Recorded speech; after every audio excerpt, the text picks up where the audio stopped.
জমি বিবাদকে কেন্দ্র করে কাছাড় জেলার কাটিগড়া সমষ্টিতে তীব্র চাঞ্চল্যের সৃষ্টি হয়েছে।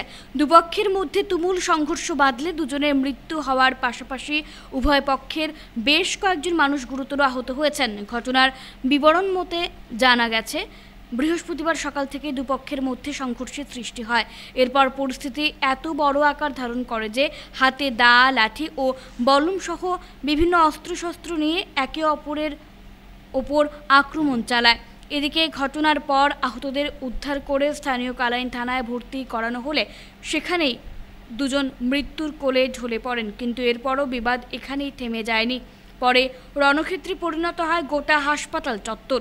এদিকে ঘটনায় মৃত্যু হওয়া দুজনের নাম রাজু বৈষ্ণব ও ধীরেন্দ্র বৈষ্ণব বলে জানা গেছে। এদিকে কিছু মানুষের অবস্থা সংকটজনক হওয়ায় তাদের শিলচর চিকিৎসা মহাবিদ্যালয়ে প্রেরণ করা হয়েছে।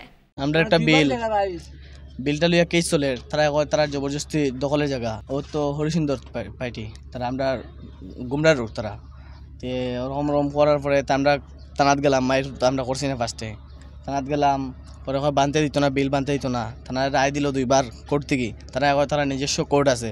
ওরকম করিয়া পরে তো আর কিতা করবো, আমরা তো কোর্টে রায় পাইছি, পুলিশ লইয়া গেছি, বিচারে হয়েছে সপ্তাহে। এরপরে বানছি বিল আজকে পানি ছাড়তাম, আমরা তো জানি না তারা মাইর করবো। গেছি পানি ছাড়া বিলের ফাত্তর তো এমনি ফটো আসলো, আমরা আর কিছু নিছি না, আমরা জানি না তারা মাইর করবো বা আমরা তো অত মাইর করে অভ্যাস নাই। তারপরে আমরা তো আসলাম, আস্তা পিছিয়ে দিয়ে তীর তোর মারা শুরু করছে। তো দেখি সেটা ফাত্তর তো আসছিলাম, ফাত্তর দিলে কিতাম আবার জান বাঁচাইবে, এখন জান তো বাঁচানি যায় না, কিছু করার নাই, করে দিয়ে আমরা কোবাইয়া মারছে। শাস্তির তো দাবি চাই, সপ্তাহ চাই। তারা মাফিয়া, ভূমি দখল করে খায়, মানুষের জায়গা জমি দখল করে খায়। তারা তো সকালে খবর পাইছি দুই পার্টির মধ্যে ঝগড়া হইয়া, বিশেষ করে একজন খালাইন হসপিটাল আওয়ার পরে মারা গেছে, একজন মেডিকেল নেওয়ার পরে মারা গেছে, প্রায় 10 জন জখম হয়েছেন। উভয় পক্ষে একটা বিরাট ঝগড়া হয়েছে। এর মধ্যে কিন্তু এক পক্ষের মানুষ 2 জন মারা গেছেন এবং 8-10 জনকে হসপিটাল ফেলা নিয়েছে। কিছু খালাইন হসপিটাল থেকে রেফার দেওয়া হয়েছে মেডিকেল। বিশেষ করে এখানে এসপিও গেছেন এবং এডিশনাল গেছেন এবং লগে লগে সার্কুল অফিসারও আমরা ফোন করে পাঠাইছি। এখান থেকে যাওয়ার পরে বিশেষ করে এখন বর্তমানে ইনকোয়ারি চলে, কীভাবে এটা ঝগড়া হইলো, কীভাবে মানুষ এই ধরনের ঘটনা হইলো। এটা অত্যন্ত দুঃখের একটা ব্যাপার এবং আমরা নিন্দা জানাই, এইরকম করা ঠিক নয়।